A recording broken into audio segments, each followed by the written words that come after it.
தன் 14 வயதில் கைகளில் தமிழ் கொடி ஏந்தி ஓடி வந்த இந்தி பெண்ணே, உன்னை எதிர்த்து நிற்கிறேன்.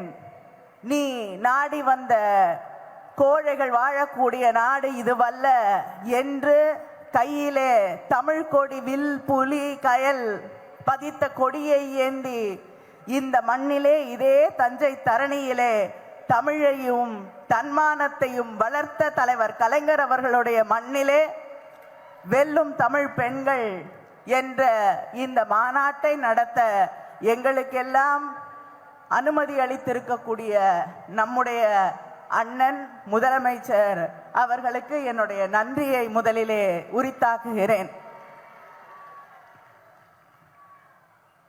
டபுள் என்ஜின் என்கிறார்கள்.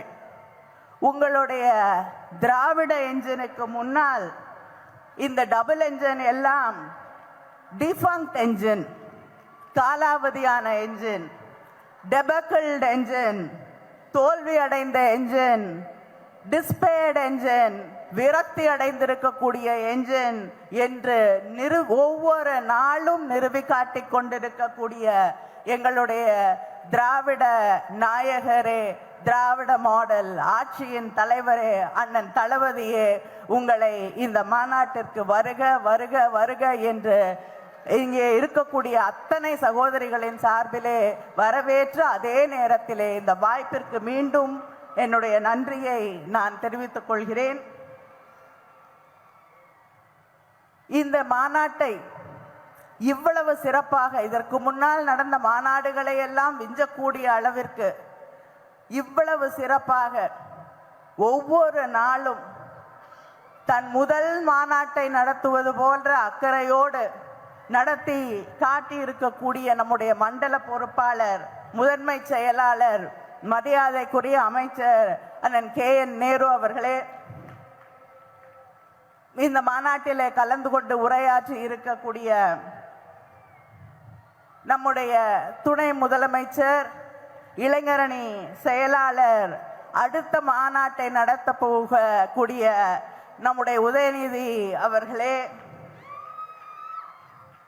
கழகத்தின் துணை பொதுச் செயலாளர்கள் அண்ணன் பொன்முடி அவர்களே, ராஜா அவர்களே, அமைச்சர் சாமிநாதன் அவர்களே, கழகத்தின் அமைப்பு செயலாளர் அண்ணன் RS பாரதி அவர்களே, முன்னாள் அமைச்சர் மரியாதைக்குரிய அண்ணன் பழனிமாணிக்கம் அவர்களே, TKS இளங்கோவன் அவர்களே, அமைச்சர்கள் MRK அவர்களே, SS சிவசங்கர் அவர்களே, அன்பில் மகேஷ் பொய்யாமொழி அவர்களே, ரகுபதி அவர்களே, CV கணேசன் அவர்களே, கோவி செழியன் அவர்களே, மெய்யநாதன் அவர்களே, கயல்வழி அவர்களே, TRB ராஜா அவர்களே, இந்த நிகழ்ச்சியிலே கலந்து கொண்டிருக்கக்கூடிய எங்களுக்கெல்லாம் வழிகாட்டியாக இருக்கக்கூடிய அம்மையார் கார்ல் மார்க்ஸ் அவர்களே, மகளிர் அணியின் தலைவர் அம்மையார் விஜயா தாயன்பன் அவர்களே, மகளிர் அணி செயலாளர் ஹெலின் டேவிட்சன் அவர்களே, மகளிர் தொண்டரணி செயலாளர் நாமக்கல் ராணி அவர்களே,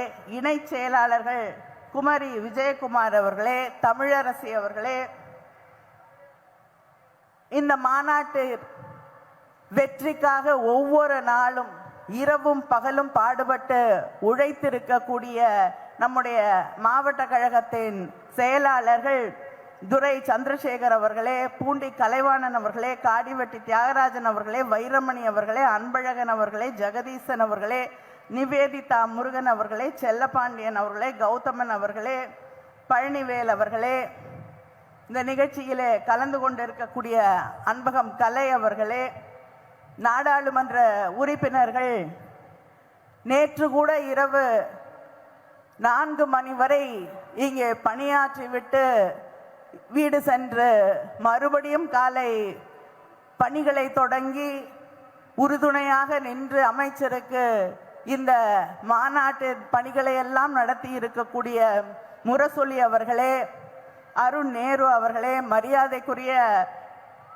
கல்யாண சுந்தரம் அவர்களே, சட்டமன்ற உறுப்பினர்களே, இங்கே நம்முடைய அண்ணன் தளபதி அவர்களுடைய வாகனத்திற்கு முன்னால் வண்டி ஓட்டி வந்த மாலதி அவர்களே, யாழினி அவர்களே, நிகழ்ச்சியை தொகுத்து வழங்கி கொண்டிருக்கக்கூடிய ரேகா பிரியதர்ஷினி அவர்களே, மேடையில் இருக்கக்கூடிய மகளிர் அணியுடைய மகளிர் தொண்டர் அணி நிர்வாகிகளே, இந்த நிகழ்ச்சியிலே கலந்து கொண்டிருக்கக்கூடிய கழகத்தின் மூத்த முன்னோடிகளே, முன்னணி செயல் வீரர்களே,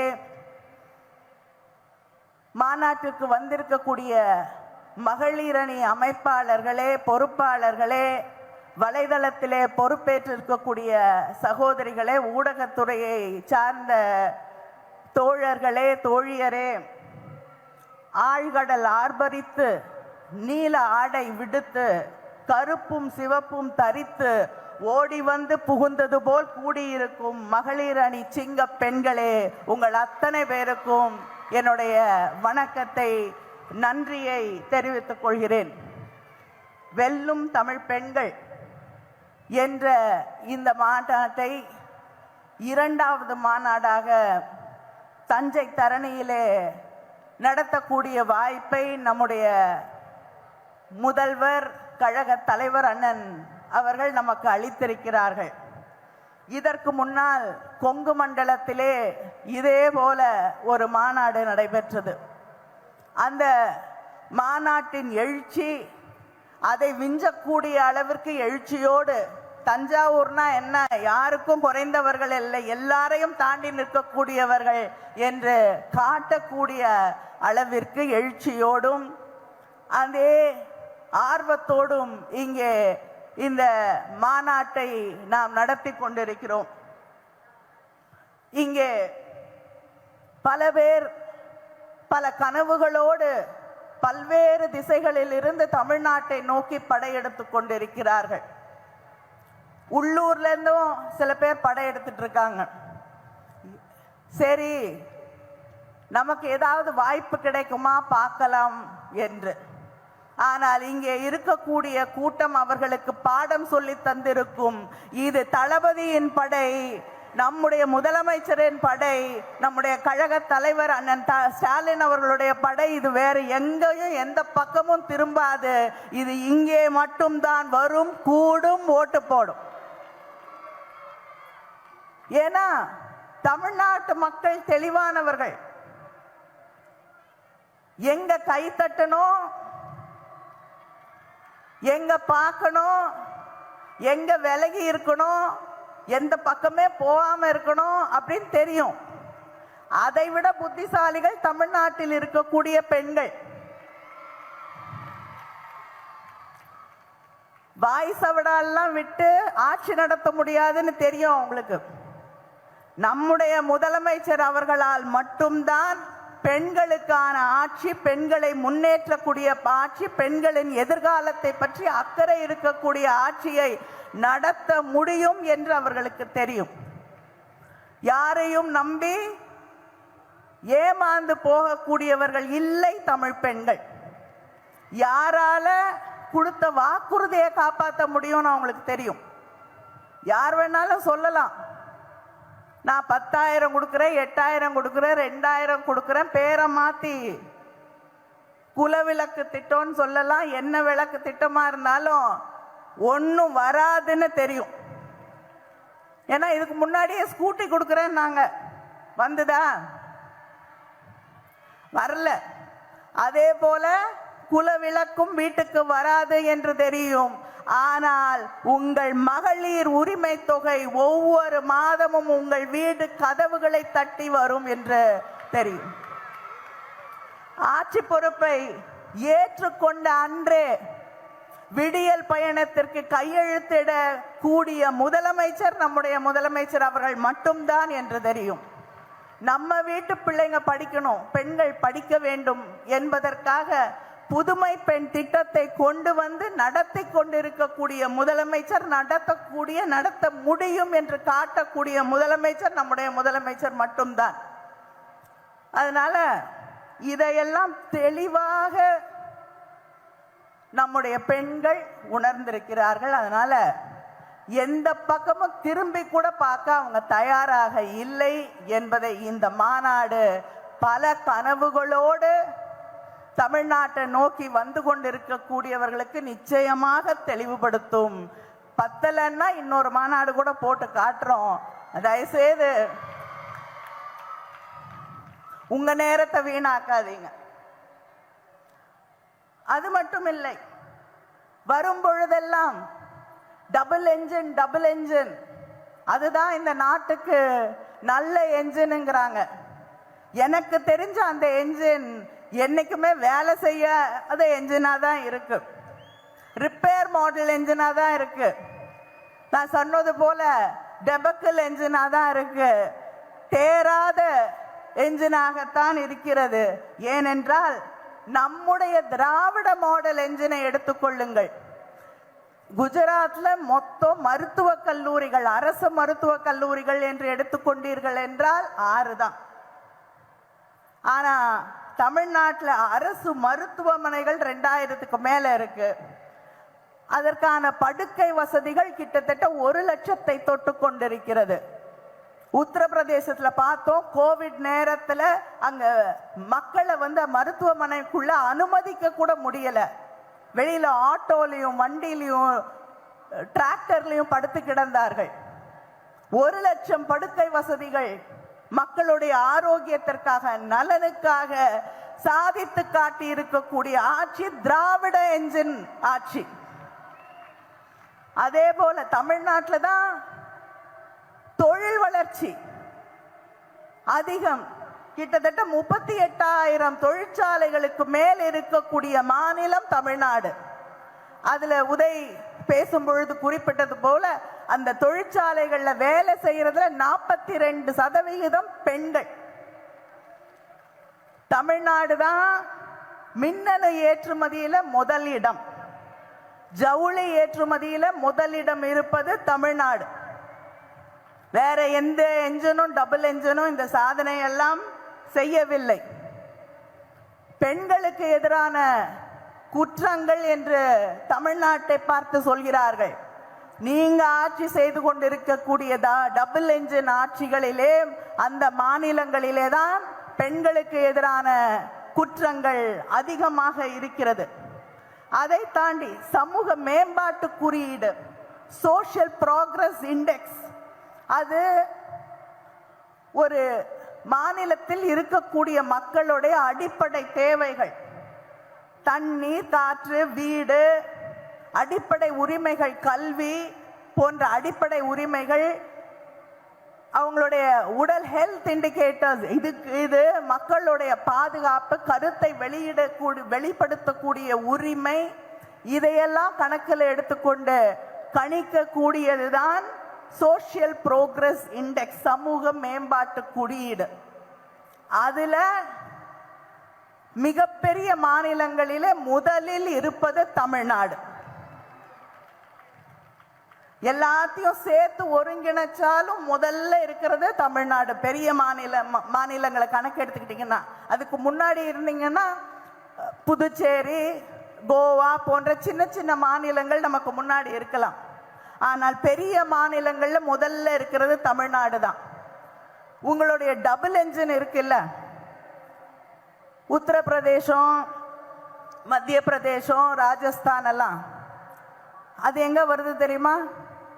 30, 31, 32, 33 இறங்கிக்கிட்டே போகுது. இதுதான் டபுள் என்ஜின் செய்திருக்கக்கூடிய சாதனை. அதே போல இங்க 23ஆம் தேதி உரையாற்றி எல்லாரையும் கேள்வி கேட்டுவிட்டு நம்முடைய பிரதமர் அவர்கள் சென்றிருக்கிறார்கள். அவர் குஜராத்தோடைய முதலமைச்சராக இருந்த பொழுது 2012 இந்திய ரூபாய்க்கு அமெரிக்க டாலர் 56 ரூபாய் கொடுத்தா $1 வாங்க முடியும். அப்பொழுது என்ன சொன்னாரு? ஏன் இந்திய பணத்தோட மதிப்பு இறங்கிக்கிட்டே போகுது, நல்ல ஆட்சி நடக்கவில்லை, நல்லவர்கள் கையிலே ஆட்சி இல்லை, திறமையானவர்களிடம் ஆட்சி இல்லை. நம்ம சுத்தி இருக்கக்கூடிய அத்தனை நாடுகளை விட இந்தியா மோசமாக ஒரு நிலையிலே இருக்கிறது, இங்கே நடந்து கொண்டிருக்கக்கூடிய ஆட்சிதான் இதற்கு காரணம் என்றார். டெல்லியில ஒன்றிய அரசாங்கம் இவர்கள் நடத்தக்கூடிய ஆட்சிதான். இன்னைக்கு டாலருடைய ஒரு டாலருக்கு எவ்வளவு ரூபா தெரியுமா நம்ம கொடுக்கணும்? 92 ரூபா. டாலருக்கு எதிராக இந்திய ரூபாயோட மதிப்பு ஏறி இருக்கா இறங்கி இருக்கா? இறங்கி இருக்குல்ல. அப்ப உங்களுடைய ஆட்சி இன்னும் மோசமாக இறங்கி இருக்கா இல்லையா? தனியா ஆட்சி நடத்துற இடத்துலயும் ஒன்றும் பண்ணல. அதே போல நீங்க நடத்தக்கூடிய ஒன்றிய அரசிலும் உலகத்திலே இருக்கக்கூடிய ஒரு மதிப்பீட்டாக இருக்கக்கூடிய அந்த டாலர், அமெரிக்கன் டாலருக்கு எதிராக இந்திய பணத்தோடைய மதிப்பு இறங்கிக் கொண்டே போகிறது. இப்படிப்பட்ட ஒரு ஆட்சியை நடத்தி கொண்டிருக்கக்கூடிய நீங்கள் எங்களை பார்த்து கேள்வி கேட்கிறீர்கள், எங்களை பார்த்து கேள்வி கணைகளை தொடுத்து இந்த ஆட்சியை மாற்றி காட்டுவேன் என்று சபதம் விடுகிறீர்கள். நான் ஒன்றை சொல்லுகிறேன், நீங்க எந்த கனவுல இங்க வந்து இறங்கினாலும் நிச்சயமாக சரியான பாடத்தை தமிழ் பெண்கள் உங்களுக்கு சொல்லி தருவார்கள். இது குடியரசு தினம். குடியரசு என்றால் மக்களால் தேர்ந்தெடுக்கப்பட்ட ஆட்சி, ரிப்பப்ளிக். ஆனா இங்க ஒருத்தர் இருக்காரு தமிழ்நாட்டில், அவருக்கு குடியரசுனா என்னன்னு தெரியாது, ரிப்பப்ளிக்னா என்னன்னு தெரியாது. கவர்னர் தெரியல, முதலமைச்சர் அவர் ஏன் வந்து அவர்கிட்ட அவரை அழைச்சு அங்க பேச வைக்கிறாங்கன்னே எனக்கு தெரியல. ஏன்னா வேற வழி இல்லை. ஆனா உங்களுக்குலாம் அங்க ஒருவேளை சட்டமன்றத்தில் பொழுது போகுதோ என்னமோ தெரியல எனக்கு. ஆனா பொறுமையாக சகித்து கொண்டிருக்கிறார் அண்ணன். வருகிறார், ஒவ்வொரு ஆண்டும் வருகிறார். அங்கே சட்டமன்றத்திலே வந்து அங்கே கொடுக்கப்படக்கூடிய வாசிக்க வேண்டிய தமிழ்நாடுடைய பாலிசி நோட்டை படிக்க மாட்டார். படிக்க மாட்டேன் அப்படின்ட்டு ஏதாவது ஒரு காரணம், இது சரியில்லை அது சரியில்லை, தேசிய கீதத்தை பாடல. ஏன் வராரு? பாட மாட்டாங்கன்னு தெரியும், நான் வரலன்னு சொல்லலாம். ஒவ்வொரு ஆண்டும் அங்கே வந்து தேர்ந்தெடுக்கப்பட்ட பிரதிநிதிகள், தேர்ந்தெடுக்கப்பட்ட முதலமைச்சர் சொல்லுவதை செய்ய முடியாது என்று இந்த மக்களை, இந்த நாட்டின் மக்களை, அரசை தேர்ந்தெடுத்திருக்கக்கூடிய மக்களை ஒவ்வொரு ஆண்டும் அவமதித்து விட்டு செல்லக்கூடிய ஒரு நிலையை நாம் பார்த்து கொண்டிருக்கிறோம். அதனாலதான் நம்முடைய முதலமைச்சர் அண்ணன் அவர்கள் இத படிக்கவே வேண்டாம், கவர்னர்கள் இதை படிக்கவே வேண்டாம் அப்படின்னு சொல்லி மாற்றம் கொண்டு வர வேண்டும் என்று கான்ஸ்டிடியூஷனை மாற்றணும் அப்படின்னு தீர்மானம் கொண்டு வந்திருக்கிறார்கள். நான் இன்னொரு தீர்மானத்தையும் நாம் ரொம்ப நாளா சொல்லிக்கிட்டு இருக்கோம், இந்த கவர்னரே வேண்டாம், இவர்களால் எந்த பயனும் இல்லை. இதுதான் திராவிட முன்னேற்ற கழகம் மிக நீண்ட நாட்களாக தொடர்ந்து சொல்லிக் கொண்டிருக்கிறோம். இந்த நாட்டில் கவர்னர்களுக்கு, நாடு முழுவதும் இருக்கக்கூடிய கவர்னர்களுக்கு ஒவ்வொரு ஆண்டும் கிட்டத்தட்ட 700 கோடி செலவழித்துக் கொண்டிருக்கிறோம். இந்த 700 கோடியை எத்தனையோ பிள்ளைகளுடைய படிப்பிற்கு, அவர்கள் வாழ்க்கையை முன்னேற்றுவதற்கு நாம் செலவழிக்க முடியும். ஆனால் ஒவ்வொரு ஆட்சியையும், பிஜேபி இல்லாத ஆட்சியையும் கஷ்டப்படுத்த வேண்டும், அந்த மாநிலத்தை சேர்ந்த மக்களை அசிங்கப்படுத்த வேண்டும், அவமானப்படுத்த வேண்டும் என்று இந்த கவர்னர்களை அங்கே இருக்கக்கூடிய ஒன்றிய அரசாங்கம் பயன்படுத்தி கொண்டிருக்கிறது. இங்கே 23ஆம் தேதி பிரதமர் வந்தார், அதற்கு முன்பும் வந்தார், இனிமேல் அடிக்கடி வருவார். உங்களுக்கெல்லாம் நல்லா தெரியும், நிறைய பேர் லீவ் விட்டா ஊருக்கு போவீங்க. அது பேரு சம்மர் சீசன் வந்தா சம்மர் லீவ்ல வெக்கேஷனுக்கு போவீங்க.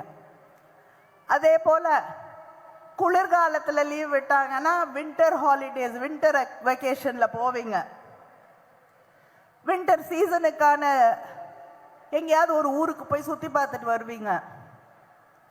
அதே போல பிரதமர் பொதுவாக வெளிநாடுகளில் தான் பயணம் செய்து கொண்டிருப்பார்.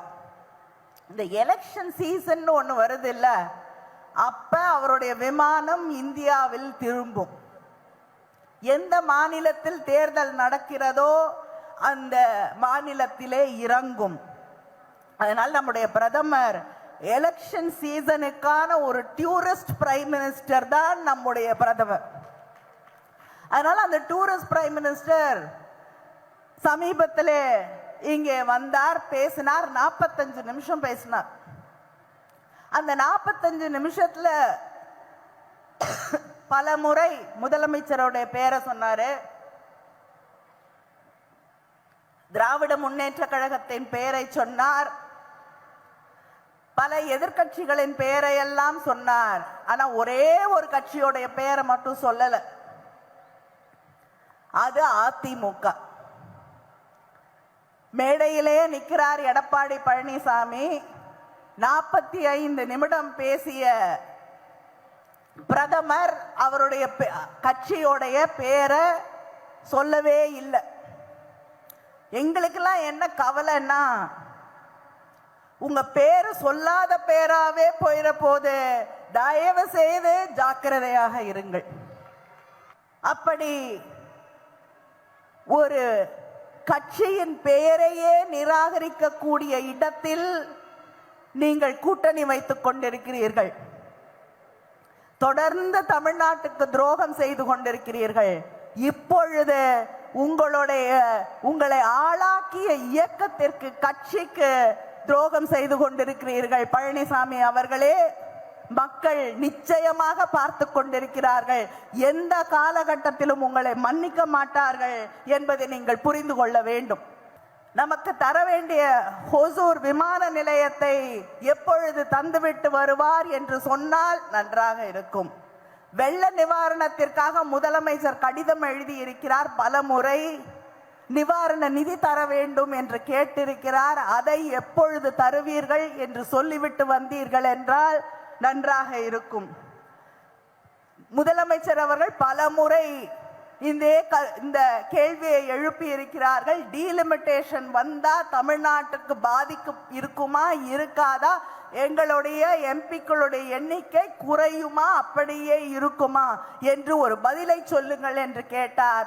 இதுவரை பதில் இல்லை. வரும்போது அதற்கு பதிலோடு வாருங்கள் பிரதமர் அவர்களே. தமிழ் மீது திடீரென்று அக்கறை வந்தது போல் பேசுகிறீர்களே. இதுவரைக்கும் சமஸ்கிருதத்துக்கு 2500 கோடி செலவு செய்திருக்கிறீர்கள். தமிழுக்கு 167 கோடி செய்திருக்கிறீர்கள். அந்த இரண்டையும் ஒன்றாக்கி விட்டு வாருங்கள் பிரதமர் அவர்களே.